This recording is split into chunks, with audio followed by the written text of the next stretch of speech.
આવું જીવન આપણું વ્યર્થ જતું રહે, પણ એનું કારણ છે કે આપણે સંગ કોનો કર્યો છે?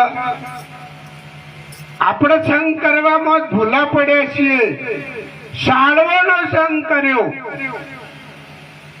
શાળવાનો સંગ કર્યો છે. શાળવામાં સમજાય છે કે કદાચ આ તો અમુક થોડી ભાષા ફેર હોય તો હા. હવે શિયાળીઓનો સંગ કર્યો છે તો શિયાળીઓ કેટલો ધક્કો રાખે.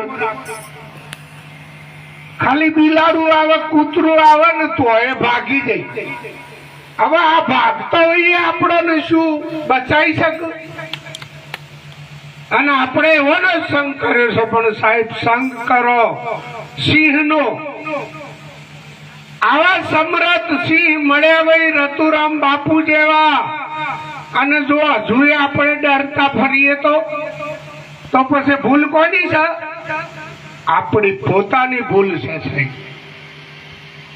એટલે સંતોએ તો ઘણા ઘણા ઈશારા બતાવ્યા, પણ છતાંય આપણી વર્તી હજુ બહાર ભટકે છે.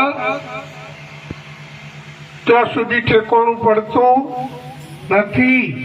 એટલે ભજનમાં કીધું છે કે વર્તી વાળીને ઘેર લાવો, વીરા મારા વર્તી વાળીને ઘેર લાવો.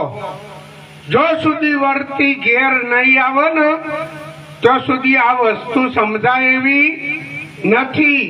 એટલે કયા ઘરમાં? હરાય ઘરમાં લાવવાની કીધી? આ ગચ્ચા વાળા ઘરમાં લાવવાની કીધી કે ધાબા વાળા ઘરમાં? આ સંતોનો ઈશારો જુઓ. સમજણના ઘરમાં આ વર્તીને ઠેરાવાની કીધી સંતોએ.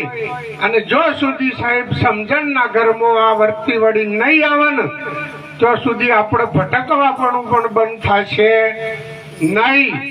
પણ વર્તીને એવી